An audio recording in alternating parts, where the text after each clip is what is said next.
Hello, everyone. Welcome to this month's questions and answers. And we have a lot of questions, so we're going to get right to this. Here is our first question. What is the working significance or the purpose of the mirror in our practice in meditation in our sanctum? So early on in the Rosicrucian teachings, we're encouraged to set up an area that's used just for our mystical work. When we study our monographs, we don't do it on the couch or on the bus. We set up a place that's dedicated to our mystical work. And we're encouraged to have 2 candles and a mirror. So this member is asking, why do we have the mirror? So imagine that you have access to manuscripts that contain experiments and meditations and deep philosophical knowledge that can help you to better understand yourself and your place in the world. So see yourself holding one of these precious manuscripts in your hand. You want to be as completely engaged with its contents as possible. So you have this Rosicrucian manuscript, you have your Rosicrucian monograph in your hand. Where do you go and what do you do? So if you want to engage with the material that is in this manuscript, in this monograph, as deeply as possible, where would you do that? And what would you do? So I imagine most of us would see ourselves being someplace secluded so that there aren't distractions or interruptions, someplace quiet so that we can focus. So it's just us and the manuscript and the experiences that will spring from that. Again, in the earliest Rosicrucian lessons, we receive suggestions on how to set the conditions for the most powerful mystical experiences possible. That's what's happening with the instructions on how to set up our sanctum, how to establish a regular discipline of going to our sanctums, what we do when we go there. It's so that we have this, we've set the perfect conditions to have transformational experiences, to have mystical experiences. So again, we select a place that's only used for our mystical work, so that when we go there, it's already communicating to every part of us, okay, here's my intention in this place. When I go to my sanctum, I'm not here to do work. I'm not here to chat with a friend. I'm not here to ruminate on problems. I am here to focus on the contents of the manuscript. And just entering our sanctum puts us in a different mind space. It changes our brain waves. You know, there are different brain waves when we're excited, when we're calm. And this starts with the fragrance of the incense. Many of us have experienced, all you have to do is smell the Rosicrucian incense, and our whole being begins to go to that frequency, to have this quiet place. And the candles, there's a monograph that tells us that having candles in a place changes the vibrations of that place. And I've spoken before when I've talked about the colomes and vestals, the women and young girls in our rituals who tend the fire, the sacred flame in our lodges and chapters. That fire is somewhere between the material and the non-material, and it changes the vibrations of the space. So when we go to our sanctums, in a way, we are alone with the universe. We have set the conditions. We have put every We put the odds in our favor to have mystical experiences, to have transformative experiences, to go deep within. So we are alone with the universe, and we can experience a window into our soul. And one way that might be helpful to be able to gaze into that window, into the soul, to better understand ourselves, one way to do that might be to look at ourselves in the mirror. So that's something for you to consider. And I believe it's related to why we're so encouraged to have the 2 candles and the mirror in our sanctums. Our next question is somewhat related. I have a question concerning the home sanctum. Since becoming a member, Since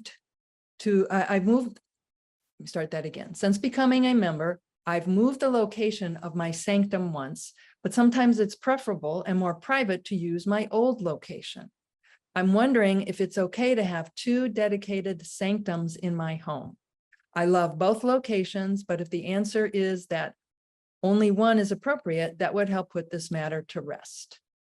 So based on what I just mentioned, it might be better to use just one primary sanctum, one space, because you're building up the vibrations of that space.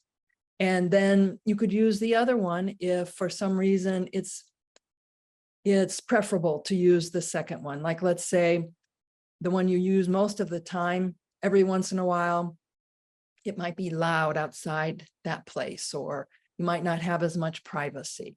So then you could choose another one that you've already established. And the more we go to the same sanctum, the more beneficial it is.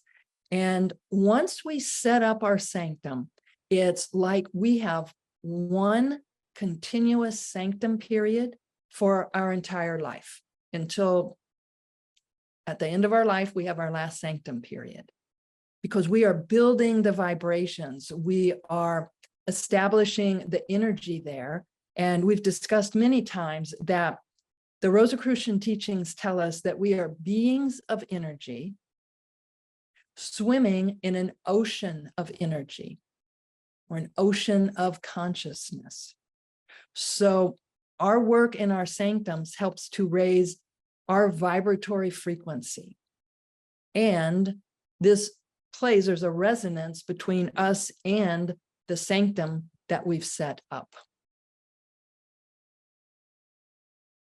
Here's our next question. Any tips and recommendations from a Rosicrucian perspective on managing allergies? So in the 6th temple degree, there is a chart that shows an exercise to do for a very long list of ailments.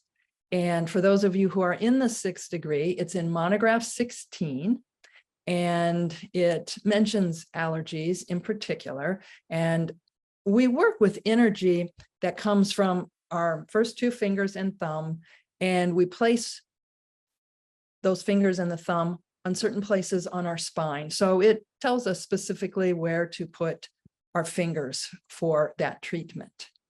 And we can't go into the specifics here. The treatments are heavily based on whether we have a fever or not. So whatever the condition, if you have a fever, there is one set of exercises to do. And if you don't have a fever, then you use techniques that stimulate the other polarity.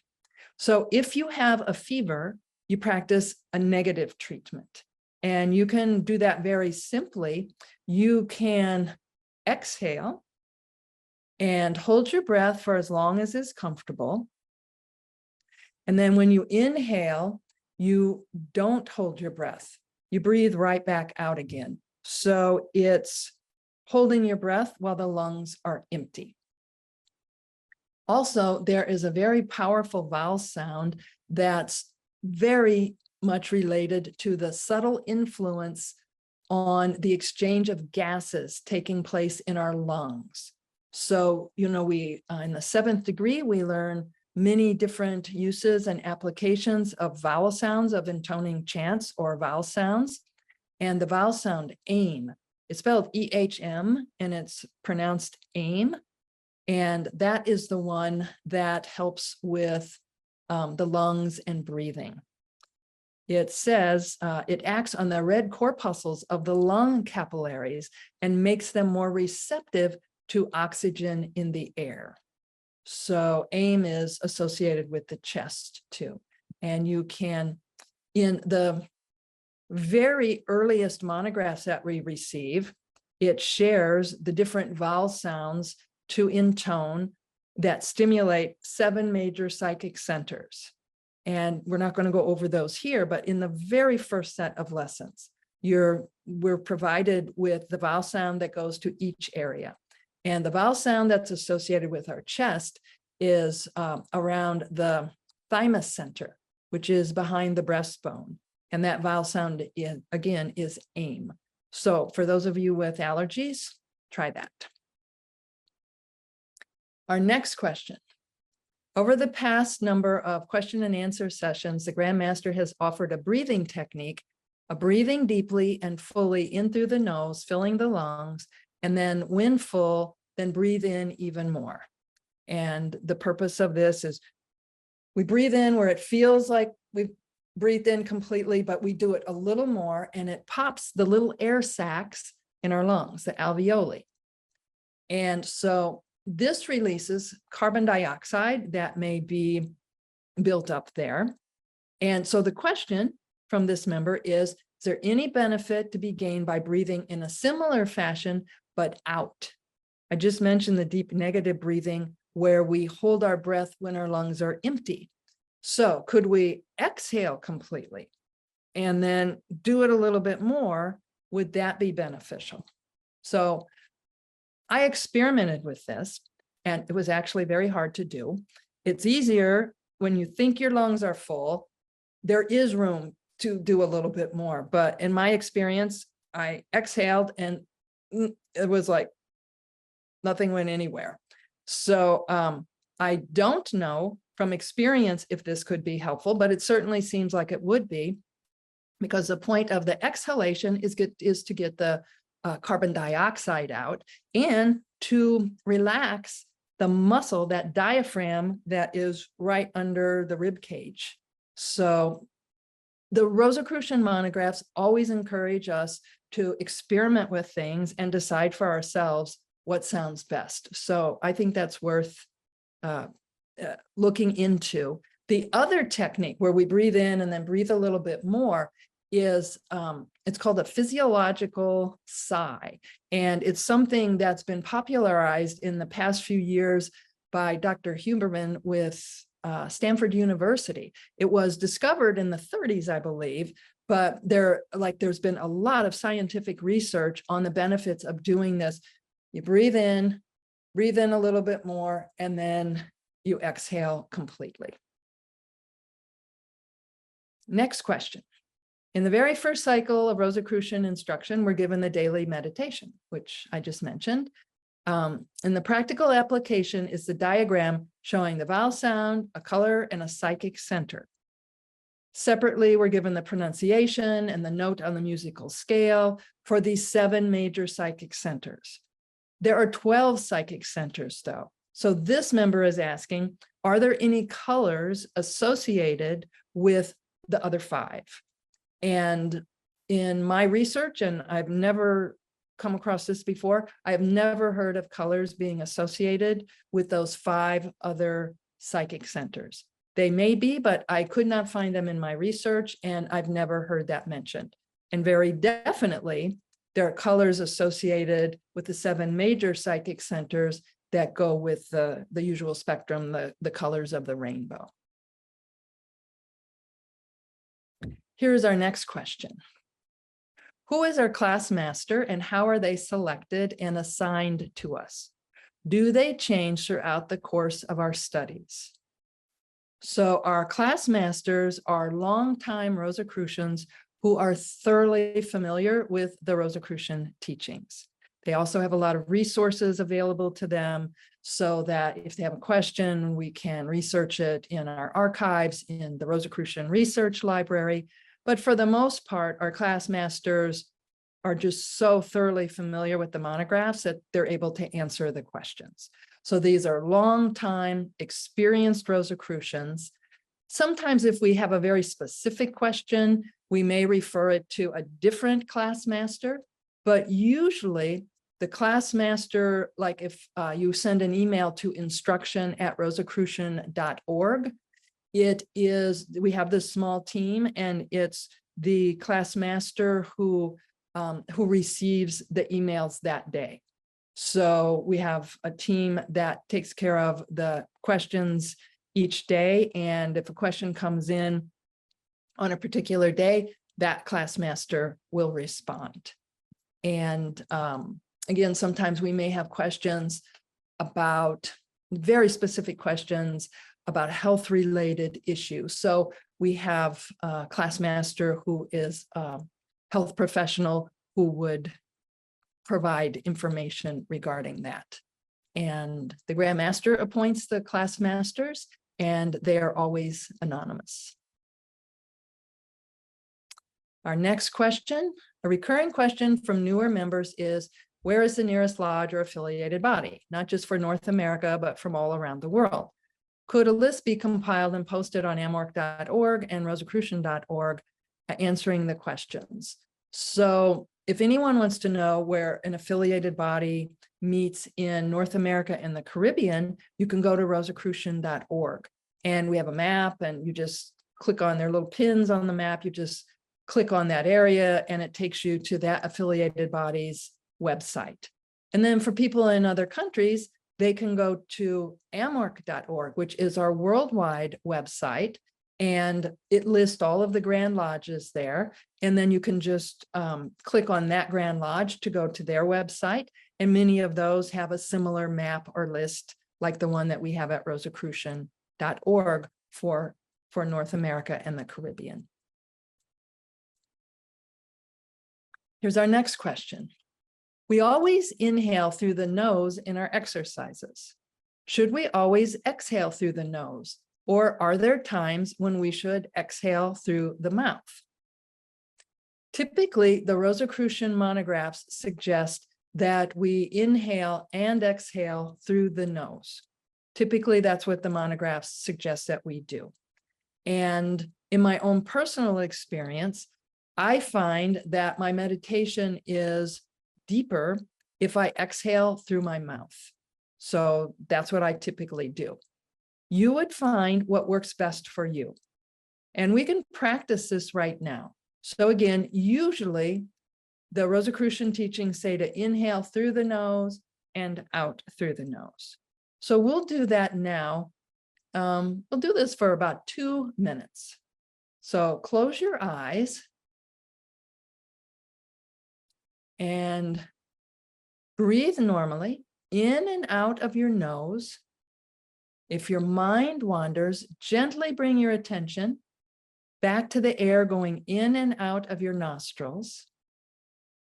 And just that's where your attention is, feeling the air going in and out of your nostrils. So we'll do this for a couple of minutes.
Now practice breathing in through your nose and then have your mouth open when you breathe out. So you're well, not open, but breathe out through your mouth.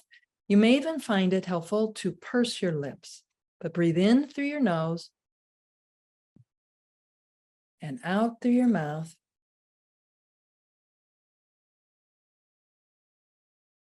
And you may find it natural and may provide a deeper experience for you if you make the exhalation longer than the inhalation. So do that now for a couple of minutes. In through your nose and out through your mouth.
And when you're ready, breathe normally.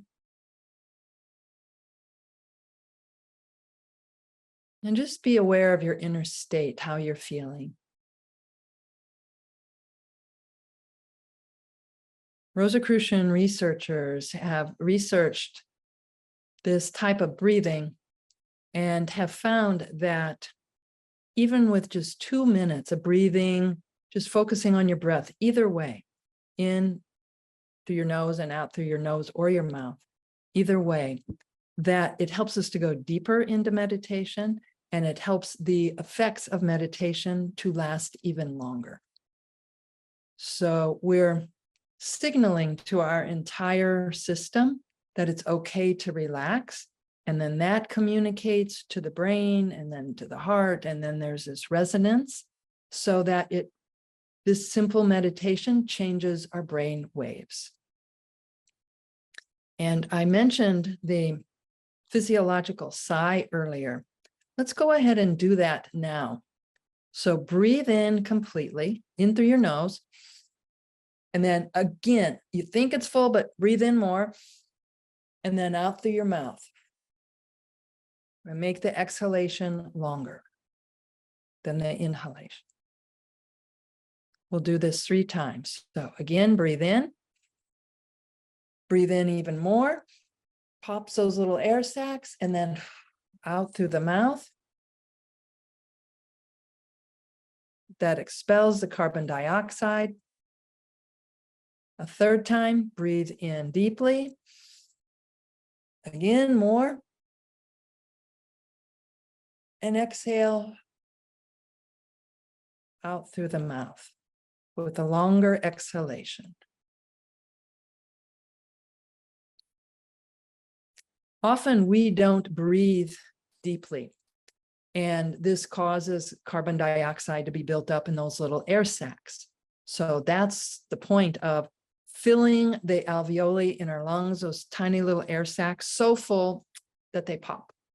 And that releases the carbon dioxide, and then our exhalation gets it out of the lungs. So we're using the diaphragm, and it helps to expel that.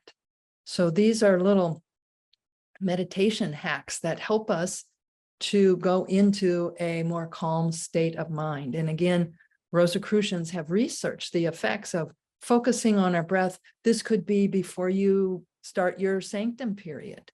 Just go in and breathe for a few moments before you start the ritual at the beginning of your sanctum period. Or if you're waiting at a lodge or a pronaos or a chapter or any Rosicrucian affiliated body, just sit quietly and focus on your breath. And this will help, again, to set the conditions for you to have deeper and more mystical experiences. So let's see what our next question is here. Okay, here's the question. As a queer and non-binary identifying member of the order, I often notice that other members refer to each other as Soror and Frater. Neither of these terms feels particularly comfortable to me, although I understand the intention behind their use.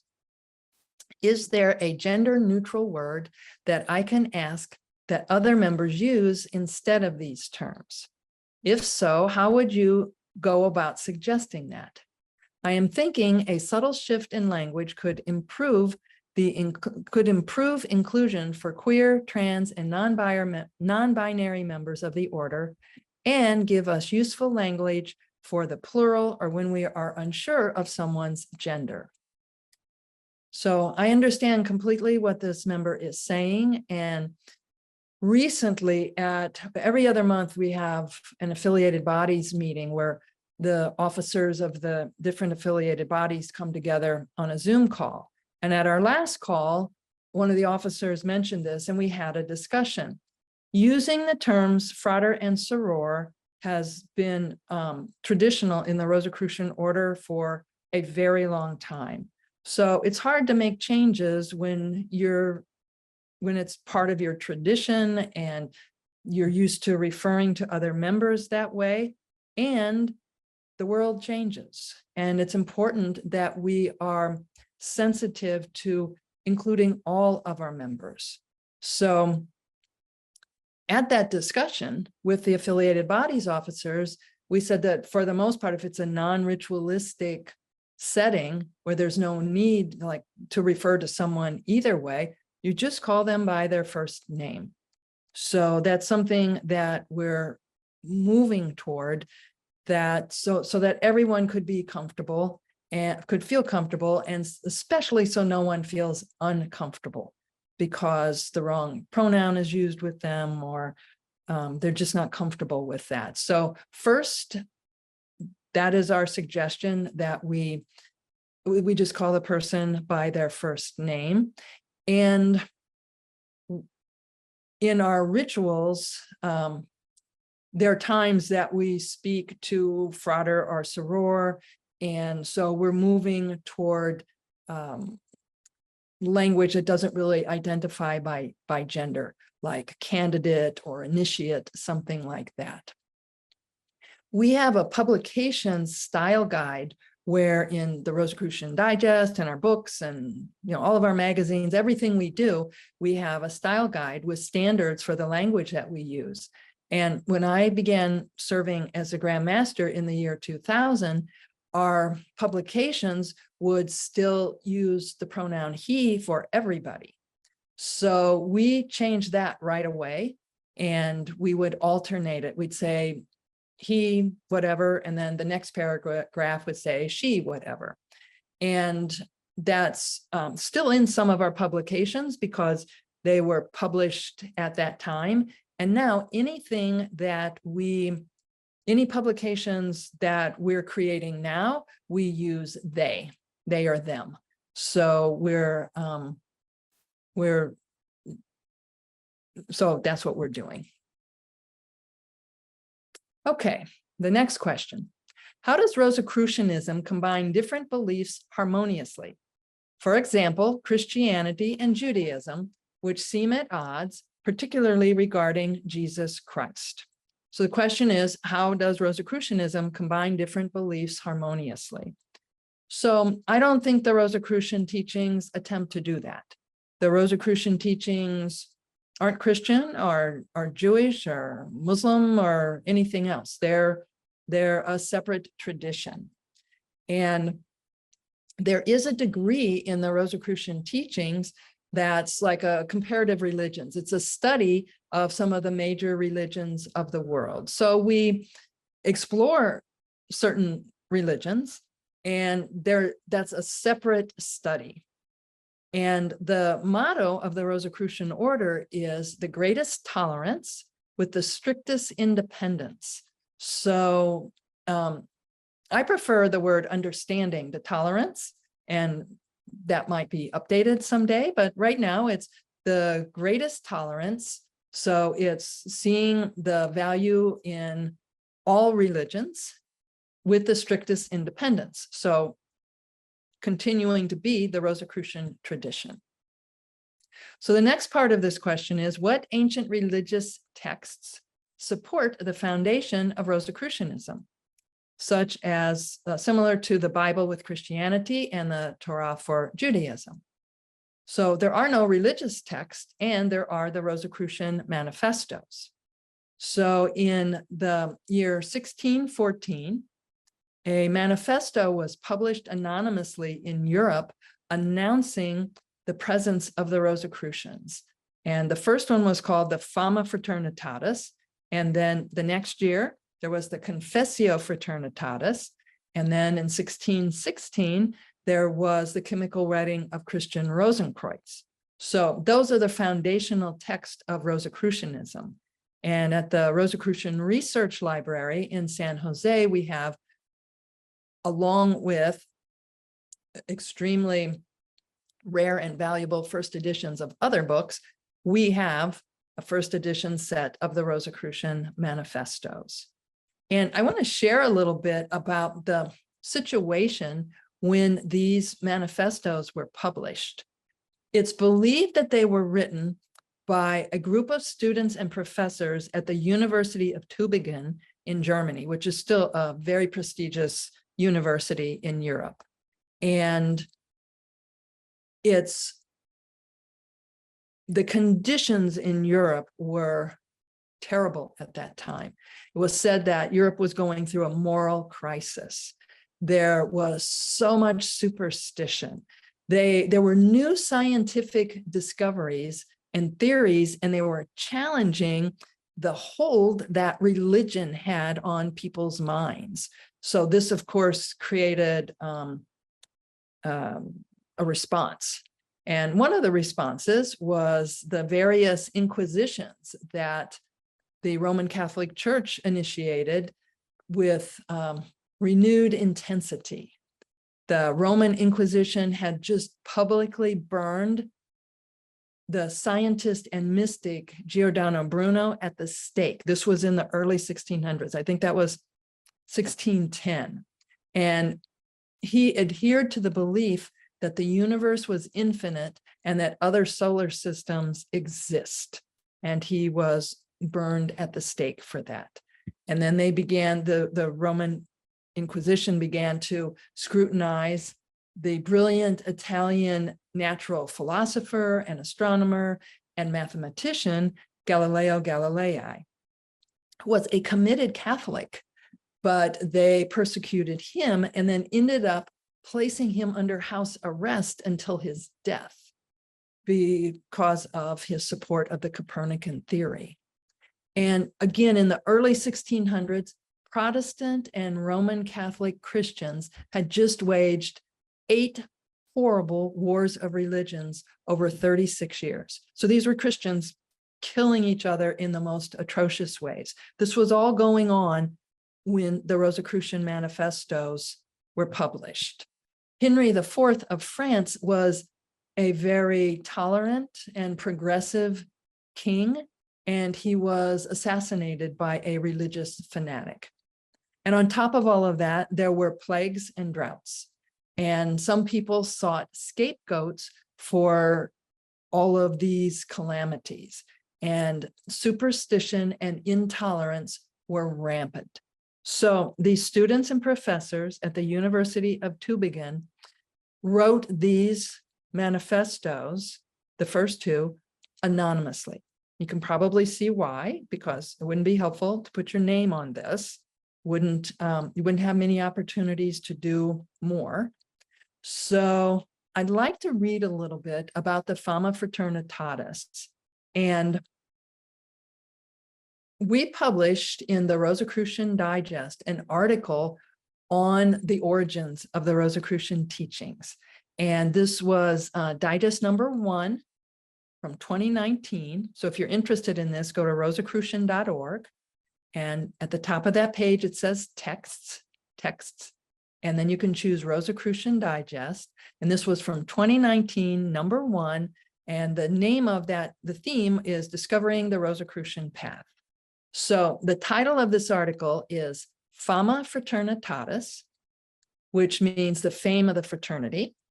Fama Fraternitatis, or a discovery of the fraternity of the most laudable order of the Rose Cross. That's the full name of the Fama Fraternitatis. So here is an excerpt from that article. Many people hoped for a new Reformation, but who would dare raise their voices or offer solutions under conditions like this? Who? The Rosicrucians. It was in this climate that a group of students and teachers at Tübingen University in Germany anonymously published the first Rosicrucian manifesto, the Fama Fraternitatis, in 1614, sending an appeal to the leaders of Europe to restore harmony in society and proposing new means for doing so. So imagine that the world around you is in chaos, and there is a group that comes together that calls on the leaders of your society to restore harmony, and you propose a new means for doing so. So back to this article. They offered that Europe could usher in a new era of peace and prosperity by embracing the knowledge of the primordial tradition, combining mysticism with scientific knowledge based on observations of nature. They proposed Hermetism, which is the ancient wisdom, the ancient Egyptian wisdom passed on through the lineage of Hermes Trismegistus, as a solution for their societal crisis, and advocated a program of reform based on esotericism. So the world is in chaos. This group calls on the leaders to remember the wisdom of the past in order to restore harmony and peace. So Hermes Trismegistus, Hermes, and then Trismegistus means 3 times great. He's not just great, he is like so great. Hermes Trismegistus was a later manifestation of Thoth, Thoth, the all-knowing sage and teacher of initiates in ancient Egypt. He was the keeper of the mysteries and the perpetuator of the mysteries. So in ancient Egypt, the initiator, the keeper of the mysteries, was Thoth. Then as the Greeks came along, they changed this same deity into Hermes.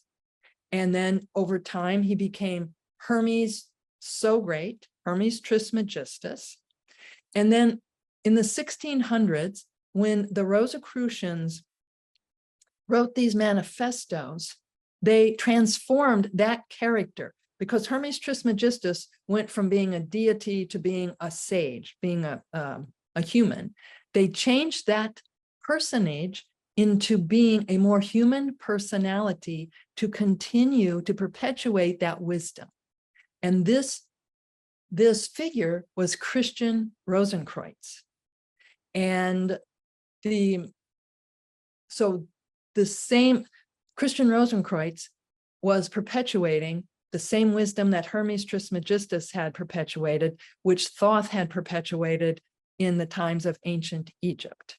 So it's the same tradition being perpetuated with a different symbol. So here's back to the article.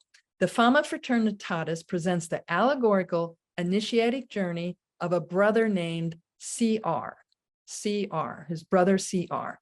Later, in a later Rosicrucian manifesto, he's called Christian Rosenkreuz.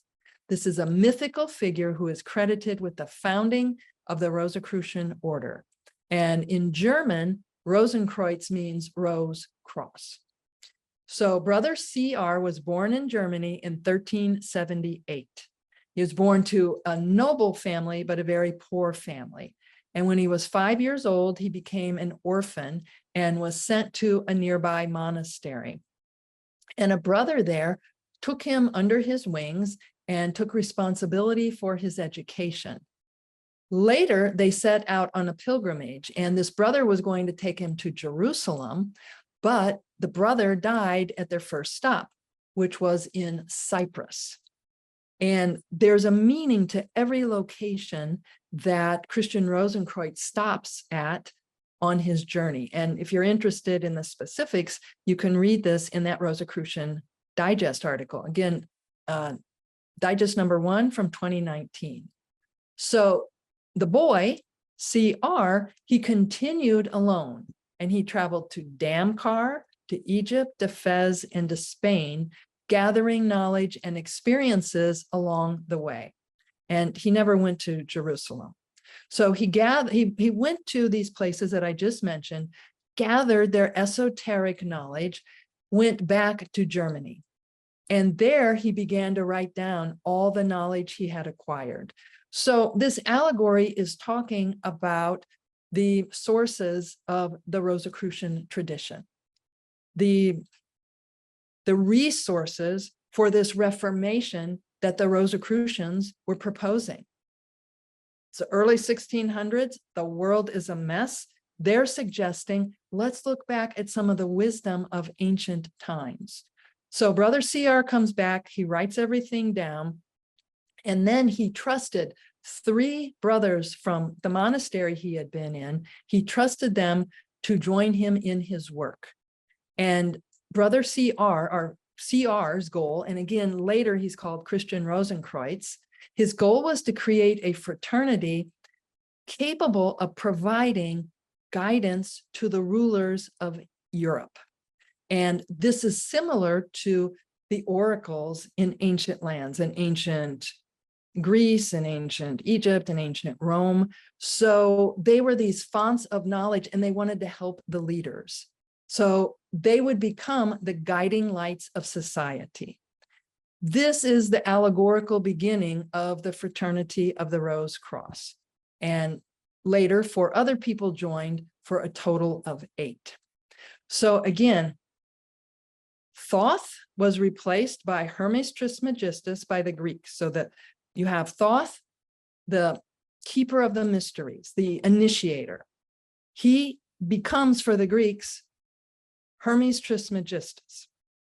The Rosicrucians transform Hermes Trismegistus into Brother CR, or Christian Rosenkreutz. And through him, the Rosicrucians, the new perpetuators of the ancient mystery wisdom, are dedicated to restoring peace and harmony in the world through a philosophy based on science and mysticism. So that is the source, that is the sacred story of the origin of our august tradition.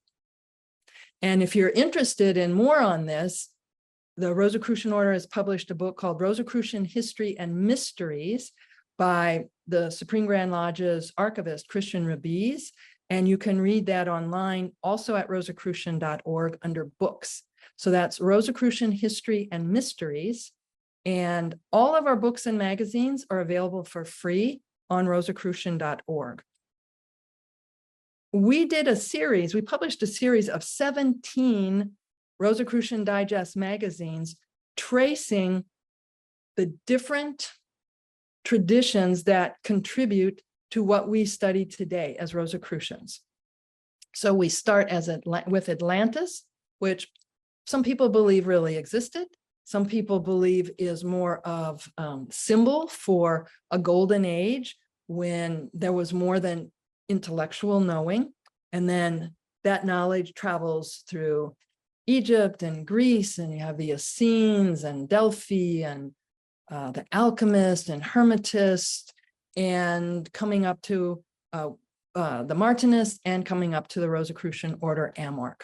So those digests are available. Again, it's 17 different issues, and they're a compendium. They present a good place to start, a foundation for any of these traditions you might be interested in. You're interested in alchemy? Okay, read the issue dedicated to alchemy, and it introduces us to concepts and practices and experiences of alchemy to get us started. And then our goal with those Rosicrucian Digest was that you'd be interested in even more and read more about those particular topics. Okay, our next question. Considering the law of attraction, defined as we manifest physically what we think about the most, at one point in individual human development, does a person gain the cognitive abilities or thought processes to manifest via thought? And this is a very interesting question. So I wondered at first, like, is it like with this question, was it when did human beings develop in human history, when did we develop the ability to manifest via thought? Or is the question, when does one person in particular develop that ability? So I'm responding to both angles. The Rosicrucian teachings state repeatedly that energy follows thought. Energy follows thought. Our vibration, our thought, resonates with what we want to manifest. It activates that into existence. We create a relationship with it. Now, in ancient Egypt, they believed in a concept, which also was kind of a place, but it's really a vibrational frequency that they called the Amdawat, A-M-D-W-A-T or D-U-A-T, the Amdawat. And it is the place of pure potentiality. Everything that will exist in the universe exists in its unmanifested potentiality in the Amdawat. And what activates it into existence? Quantum physicists know the answer to this. Our thoughts, our observation. H. Spencer Lewis said this same thing, that when we're manifesting, there are the three usual dimensions. There's height and width and depth. And there's also a fourth dimension, which is the vibrational nature of a thing or a condition. And when we attune with the frequency of what it is we want to manifest, our thoughts and our frequency activates it into existence. So that's the basis of the Rosicrucian technique for visualization. Now, throughout history, there have been different ways of looking at that. I mentioned the Egyptians, but the Greeks believed that deities decided fate. They had a goddess named Tyche, and then the Romans had Fortuna, who decide fate. So this has changed over the years. The Stoics, the Greeks and the Romans and later time, they remind us that some things are in our control and some things are not. Things that are in our control are opinion, pursuit, desire, aversion, and whatever our own actions. And things not in our control are body, property, reputation, command, and in a word, whatever are not our actions. So this is a different approach. Historians have noted that there was a shift when people became more individualistic. A long time ago, and still in some parts of the world, people were more tribal. Your role was to keep the tribe going, for the most part through reproducing the next generation. So in many cultures throughout history, and again, still in some cultures today, the individual is not as important as keeping the tribe going. Carl Jung described individuation as a process of self-realization. And he said the discovery and experience of meaning and purpose in life, the means by which one finds oneself and becomes who one really is. So we still don't know, when did the first person manifest something through their thoughts in an individualized way, because it is a whole state of mind if you're an individual versus if your primary role is being a member of the tribe and keeping the tribe going. Now, there are so many ways to look at this. I am finding a book called Biocentrism by Dr. Robert Lanza totally fascinating. And he lists 7 principles of biocentrism, and I'm going to share 2 of them related to this. The first of these is what we perceive as reality is a process that involves our consciousness. So what we think is real involves our consciousness. An external reality, if it existed, would by definition have to exist in space. So if something really existed out there, it would have to exist in space. But he writes, this is meaningless because space and time are not absolute realities, but rather tools of the human and animal mind. So that's enough to get you pondering for a very long time. But the Rosicrucian monographs have us look at space and time. And we certainly know that they are pliable, that space and time aren't as concrete and as real an external reality as we sometimes think they are. Now, here's the third principle of biocentrism. I'm skipping number 2 because it relates to what we're talking about. The behavior of subatomic particles, indeed all particles and objects, is inextricably linked to the presence of an observer. Without the presence of a conscious observer, they at best exist in an undetermined state of probability waves.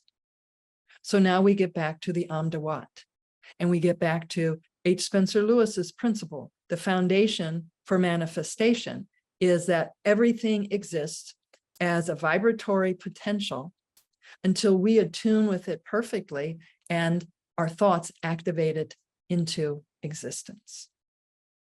H. Spencer Lewis also wrote, there is a considerable difference between concentrating upon a dream or hope and concentrating upon building that dream into realization. So we'll leave that subject with that quotation from H. Spencer Lewis. Okay, our next question. I practice Kriya Yoga, a breathing meditation technique that moves vital life force, prana, through the subtle spine. Do the Rosicrucian teachings ever touch on this subject? Will this interfere with my studies in any way? The Rosicrucian teachings don't include techniques to move energy through the subtle spine. We use other techniques that stimulate the centers I spoke about earlier, our psychic centers. These are centers of energy and information, 12 of them altogether, but typically we focus on the 7 major ones. And they're similar to chakras, but they're different. And then these can resonate with each other, affecting our overall vibratory rate. And we can develop and make stronger and make these psychic centers more vibrant and healthy by intoning the vowel sounds that are associated with them, by focusing our attention on these psychic centers. We also practice breathing techniques that affect the cosmic essence that we absorb from the air that we breathe. So cosmic essence is the term used in the Rosicrucian tradition, and you probably know some other terms that are used, which are prana or chi. So it sounds to me like our practices in the Rosicrucian tradition are complementary to what this member is practicing with Kriya Yoga. And I certainly don't see, although we have different practices, I don't see that there would be any problem. All right, here's our last question. What does the dark night of the soul mean? The dark night of the soul means that we're going through an extremely challenging period in our life. And this often leads us to a breakthrough, to have greater understanding, to have a transformation in our life. I'm talking a very challenging period. It's when we get to the end of our rope, when we don't see how we could get out of a bad situation. And many mystics have described that they experience great transformation after a really dark night of the soul that provides invaluable lessons that maybe we couldn't have learned any other way, that provide a boost, that allow us to learn something that we may not have learned any other way. So, and I think everybody would agree they're not much fun while you're going through them.